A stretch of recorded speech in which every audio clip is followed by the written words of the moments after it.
What's up everyone, and welcome back to another video. This week I'm going to be talking to you all a little bit about all of the media that I consumed, and by a little bit I mean probably a lot because I did consume a lot of media. We're going to be talking movies, music, books, but I'm not going to be mentioning like the podcasts that I listen to or like all the YouTube videos that I watch because that would be pretty insane. I randomly decided that I really wanted to stay up to date with pop culture, which means I have to listen to the latest albums and watch the latest movies, and that's a lot. I know that I can't do that overnight. It's gonna be like a slow process that I do over the years. With that being said, before we get into the video, I also just wanted to mention that I am not media literate, you all. That's also another reason why I really wanted to make this video. I always struggle when it comes to expressing my thoughts on movies and books, especially books, because I feel like sometimes I'll read something, the information goes in me and then write out. But I've always been really inspired by people like Drew Afualo, Brittany Broski, Tefi Pessoa. Like, something about the way they speak, they just speak with such like, I don't know, they have a way with words. They are, one, really intelligent, two, quick-witted. Like, they can literally make jokes about anything in like seconds. And lastly, I just really admire how they are able to reference moments in pop culture so quickly from like all different media types. They're so intelligent. I say all of this because watching them speak has always made me want to become more media literate, and although I'll never be on their level, I think I would just like to do it for myself. That is why I wanted to try making this video, and possibly more in the future depending on how this one goes, because the only way for me to get better at expressing my thoughts and becoming more media literate is by practicing. So here I go. This is my shortest section because my movie and TV show intake went up by like 1,000 this month, so I really didn't read many books. And I also stopped listening to audiobooks, not completely, but ever since I started the Game Changer series back in December, I would say that I only listened to like maybe 2 audiobooks, but the rest I want to proudly say that I've actually been reading physical books or ebooks. The reason why I say proudly, you all, is because if you've been here a while, you know that it's really hard for me to like sit down and focus on reading a book. And I want to say that for the past 2 years, my main form of reading has been through audiobooks. But when I got Heated Rivalry, I think this was like the first time that I was like genuinely really excited to have a physical book in my hand. And I don't know, I just love the feeling. I love the book, as you all know. But yeah, I've just been really slowing myself down. I've been enjoying it, but then there's also times where I really just want to pull my hair out. Have not been listening to audiobooks that much this month, but who knows, that might change. I might really get back into audiobooks within the next month. Who knows? But yeah, definitely want to just say I am the last person to judge if you just listen to audiobooks. I feel like that's perfectly fine. But with that being said, the one book that I did read this month was Time to Shine. This is an hockey romance that I absolutely love. This book focuses on Landon Stackhouse, a shy, introverted goalie called up to the NHL's Calgary Outlaws, and Casey Hicks, the team's outgoing superstar winger. When Landon moves into Casey's house, their opposite personalities spark a cozy bromance to romance. Holiday story exploring loneliness, intimacy, and finding love. Ugh. I'm so happy that I got to read this before the winter season ended because it felt so perfect for the time. Like, it's cold outside. Well, it's already warming up, but when I was reading this, it was really cold. And look at the cover of the book. Like, it's literally winter, girl. I don't really want to give away any spoilers from this book, but there are some things that I want to talk about that might be considered spoilers. So if you're planning on reading this book or are interested in reading this book, feel free to like skip over this section. First thing I want to talk about is how much I love Casey's character, but mainly because I really related to him, and one thing that really stood out to me was his fear of the dark. I personally am really afraid of the dark, but not to his point. He literally gets paralyzed and freezes up and has like an entire panic attack. I just have never been comfortable in the dark. I don't think I can walk through the dark comfortably. I've always felt like I needed to sprint or run, or like sometimes I do get really fucking scared. So the way that they describe his fear of the dark and also his fear of being alone, I could relate to so hard. Another thing is his character does get made fun of a lot by pretty much everyone in his life for being stupid, and I could relate to that a lot. I don't take it personally, but I just understand that some of the things that I say and some of the things that I do are not the smartest. Other than his character, the book also has a sexual representation, but apparently, according to someone in my comments, it's demi sexual representation. But after doing a little bit of research, not too much, just a little, I do feel like it is more demisexual representation. I will say it did take me a while though to realize that the character was asexual, demisexual, and I was talking about it on TikTok. I'm like, oh, like I'm halfway through and nothing's happened. Like I'm not mad about it, but nothing's happened. I was just giving the viewers an update and somebody commented and was like, girl, I think the main character is asexual. I'm like, oh. And then everything started to make sense. Everything started to make sense. I think that was my first time ever reading a book with that representation, and I really enjoyed it. I really liked it. It was really wholesome and the perfect romance to end the winter season with. Moving on to movies. Oh my god, I watched 6 movies this month, and to be honest, that's actually a lot for me. The only other time that I would say I was on my movie grind was probably last summer when I got my AMC membership, and you can watch like 4 free movies a month. So I was 4 free movies a week. So I was watching my movies, not all 4, of course not. I feel like I just got tired of driving to the movie theaters, but I definitely want to say I watched at least 2 to maybe 3 movies a week. So I was on it, and then I canceled my membership because I don't know, I didn't find myself going to the movies. So yeah, I want to say that on the reg, I usually watch like 1 to 2 movies a month, if that. So watching 6 movies this month for me was kind of like, whoa. I'm only gonna talk about 2 though, because I don't want to make this a whole like movie review video. So I'm gonna start off with probably one of the most controversial things I'm gonna say in this video, which is I really enjoyed Wuthering Heights. I did, but I also didn't read the book, so I feel like my opinion isn't really valid in that sense. When the movie ended, I walked out and I was like, oh my god, love the soundtrack, love the wardrobe. I genuinely like the acting. I'm also just a regular girl. I'm not like, I really don't know anything about movies. I heard some people being like, oh my god, like even if the movie didn't follow the book, like the movie alone was bad. And I was like, whoa, like literally when I walked out of the movie and I saw all the bad reviews, I was like, oh my god, I like a movie that people don't like, and I don't like that. Like I felt the opposite of FOMO, fear of missing out, fear of that doesn't make any sense. I didn't like that I like something that a lot of people didn't like, but I knew a lot of people didn't like the movie because, again, I feel like if you're gonna make a movie based off of any book, like make a movie adaptation of a book, you're insane. Like you're so ballsy for that. But also doing that from like a classic literature book, like that's insane. I know like people are just never going to be happy, right? So I didn't want to know anything about the book. I wanted to go in not knowing anything about the book. But then of course, after I watched the movie and saw all the bad reviews, I was like, well, why do people not like it? I want to know. I want to understand, right? Then I found out that Heathcliff was actually a black man, and Emily Bronte set the novel during a time where slavery was very present in England. And so after I found that out, just that fact alone out, I was like, oh, I understand now why a lot of people were upset that the main love interest was a white man, and in fact it was supposed to be a black man. But I didn't do any more investigating because once I heard that, like that fact alone, people were just like, that is the base of the book, and you dismissed it. There are definitely other things that people were mentioning, like why they hated, and I was like, okay, I'm not gonna keep looking into this because like this is bad. So with that being said, prior to knowing anything, I really enjoyed the movie. I can't change that. I liked it, but I am never gonna challenge anyone when they say the movie was bad. The movie was bad to you. The movie was bad. I understand why. But as for the moment, you all, I love Charlie XCX. I love her. I love her. I love her. Made a mockumentary, which I don't think I've ever seen a mockumentary. I could be completely wrong, and maybe I have, but I don't think I ever have. And it was just so genius. Like, one, her acting is so good. I'm so happy I got to sit through an hour and 43 minutes of Charlie XCX acting. And also Kylie Jenner's appearance, like that scene between the both of them had me laughing. Also, the monologue at the end of that movie where she's leaving a voicemail to her creative director was iconic. I know it wasn't supposed to be serious or anything, but I ate it up. I was like, oh my god, why is this monologue making me want to cry? I think she says something along the lines of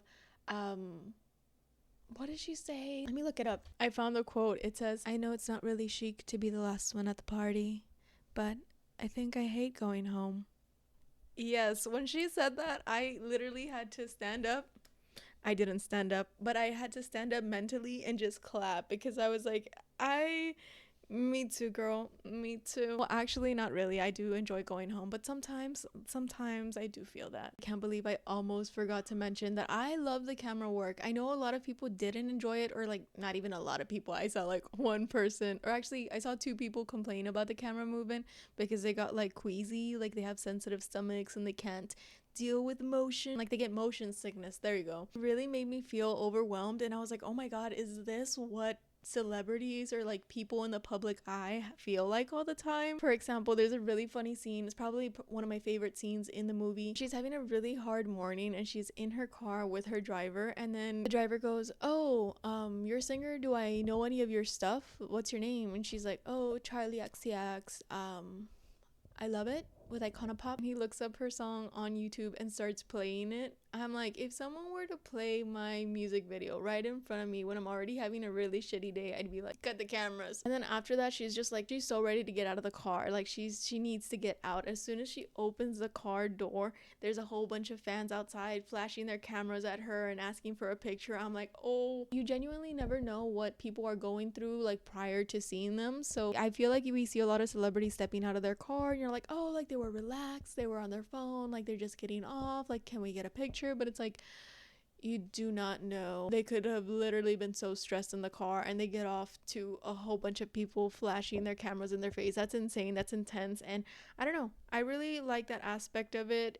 Of course, it wasn't a comfortable experience, but it was like a realistic one and I enjoyed it. I liked it. For the next ones, I'm gonna do a little bit of a quick rapid fire. Starting with Sinners. This movie has been on my watch list for months. I knew this movie was really good because it got a lot of awards, but I was still shocked that I really liked it because I really don't like action movies or horror movies, and this was a horror action movie, so I wasn't like planning on enjoying it, but I really did. The cast was insane, the soundtrack was really good, and I'm so happy that I finally got to watch it. The Smashing Machine. It was a really good movie, but I definitely feel like there was moments that it dragged a bit for me. But that could be because I'm not like a big UFC fan, and maybe if I was more into like fighting and the culture, I would have enjoyed it a lot more.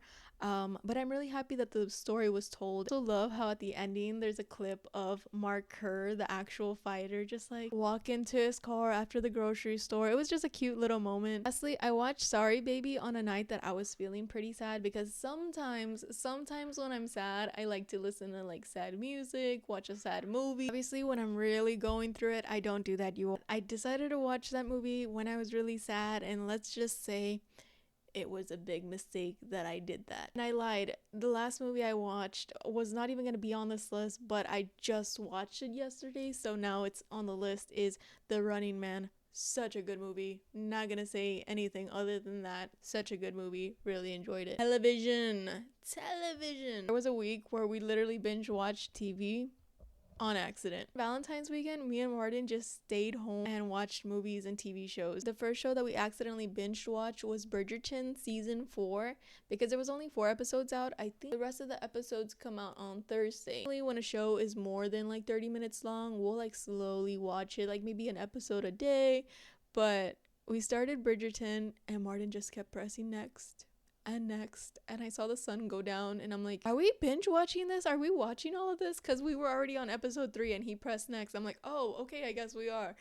So we binge watched that one day. I'm not gonna lie, at the beginning I wasn't like super excited about the season, but this is because I had not seen the cover of season 4. Benedict, I believe he's pansexual or bisexual, I don't know, but I was like, hey, representation. And I low-key thought that they were gonna like, I don't know, just like explore that more, because I don't think there's many queer characters on the show. But if I would have seen the cover of season 4, I'll put it right here, I would have known that was definitely not gonna happen. It was definitely gonna be a story of him finding his lady. I really enjoyed the season. I just think it was like the first 2 episodes that I just wasn't feeling. The show that I started, but it's gonna be a slow watch for me, is The Sopranos.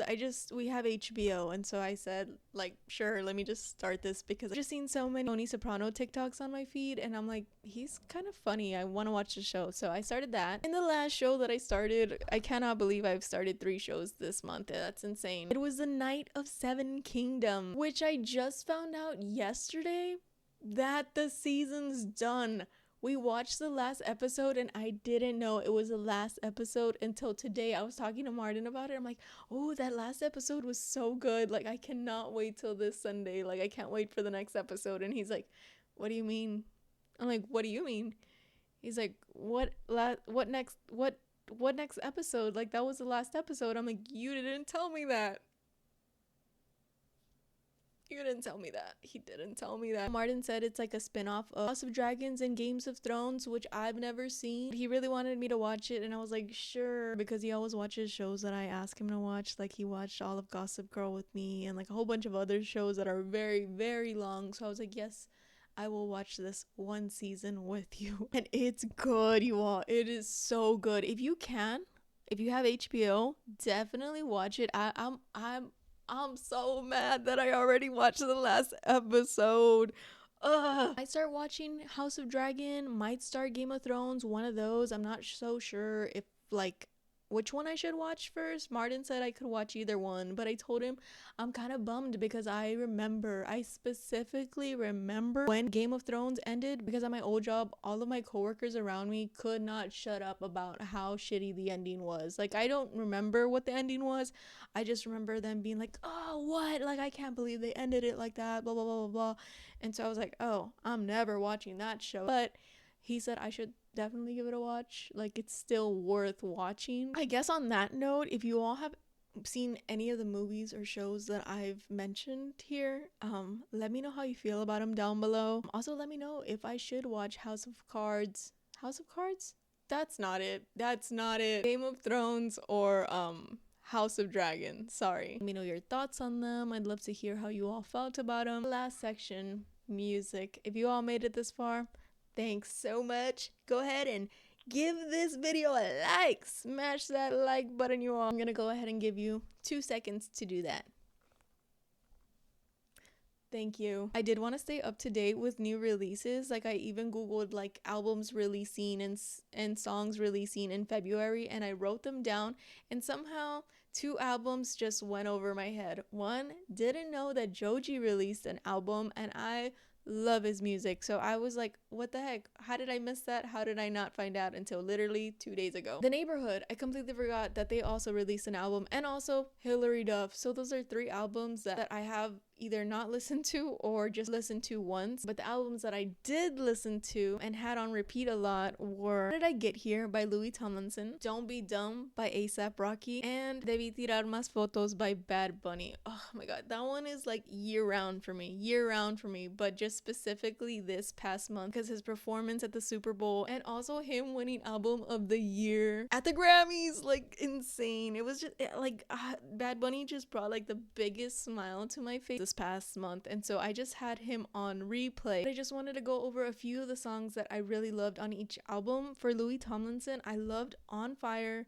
Sunflowers, and Sanity. The entire album is so good, and you all, I'm gonna go see him live. I'm like, If you all don't already know, I really, really love One Direction, and I just like being able to see Zayn earlier this year and now Louis Tomlinson. It's just like it's doing something to me. And then Harry's dropping an album this coming month. I'm like, One Direction girls, we are up. We're up. Also, I want to say that I think this is my favorite Louis Tomlinson album just because I've been seeing his interviews and stuff, just the way that he's been talking about this album and like his process through it. He genuinely just seems like so happy and like he's really found his craft, and that makes me really happy. I think we all just really want to enjoy what we do, and I know that sometimes creating as an artist in any kind of format, whether that's painting, music, acting, like I feel like sometimes you can get burnt out, especially him doing One Direction for so long. So like finally him putting out an album that he really feels good about, like I'm like, yes, I love that for him. A$AP Rocky, I'm not like a diehard A$AP Rocky fan, like I don't keep up with him or anything, but